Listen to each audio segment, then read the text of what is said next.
We said clearly that those who have been injured, the medical bills should be taken care of by the government and also should be compensated because of the infringement of their right to demonstrate. And if we can't do that, there's a process, a judicial process, that is going to take place to file for constitutional petition. And number one, the orders we shall seek is declaration of violation of human rights. There shall be, we shall seek compensation. There shall be damages that we shall want. And that cost of litigation shall be borne by the respondent, that is the state. ODM officials have now joined the government. Have they cut these deals on the Gen Z blood? At the same time, is ODM dead?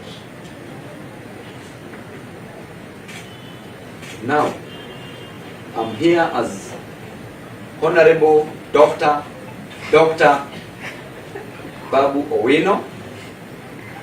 ODM has a spokesperson that can speak on behalf of the party, and that is the party Secretary General. I'm speaking on behalf of Kenyans who are agonizing because Ruto is antagonizing instead of organizing this country, and therefore he should be disorganized by Kenyans. So on matters ODM, those who accepted these positions, Gen Zs cannot come out to fight for you, and then you behave like hyenas. Gen Zs died, people died, other Kenyans died because of this. You are not party to it. Why should you accept these positions? That is a show of greed, and that should never be tolerated. That is a decision I'm giving as Babu Owino, not as ODM. Now they are saying, the agencies are saying, it's high time Babu Owino to end such ODM. What do you check? The Gen Zs are saying that, we Gen Zs have said that.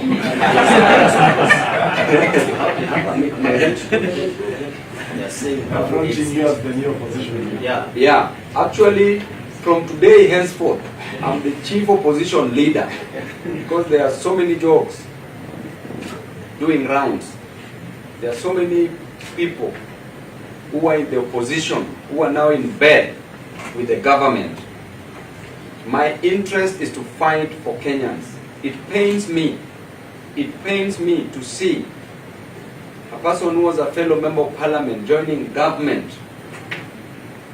And it pains me to look back in Soweto slums, Kibra slums, to look back in central region, Nyanza coast and everywhere else, to see that child who has been sent away because he lacks only 5,000 to pay for the schooling in a secondary school. Sent because of 5,000. I'm so pained to see that child who's stuck in hospital cannot be treated because they lack money. Even money for x-ray, that is around only 2,500. If you can't afford it, then you can't even be x-rayed.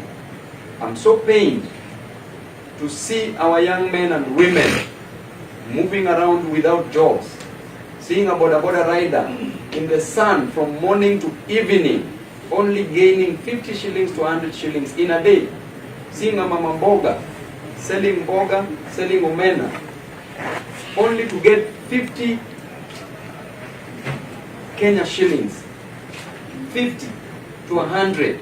How will this parent collect this money to reach 300,000 Kenya shillings that Ruto wants in a university? So pained to see our children, our students who finished high school, are waiting to join university, cannot join because they can't afford it. Yet we are encouraging patrimonialism, we are encouraging corruption, we are encouraging favoritism, we are encouraging mediocrity, we are encouraging kakistocracy. What are we doing as a nation? Mr. President, You fight on grounds that you are selling eggs, and on the grounds that you are selling chicken. You should know better what a hustler feels. It is because of education that made you live in State House today. Were it not for education, you would have never come to Nairobi. The same education you are denying to our children, to our brothers and sisters. You've forgotten the hustlers. You are no longer the hustler who used to preach the hustler narrative. What happened to you? Instead of just giving direct orders, instead of just employing people who are merit-based, who are capable of delivering services, because you have the resources, you borrowed enough money. We've never seen any single project done, completed, from the time you got in. What is happening with you?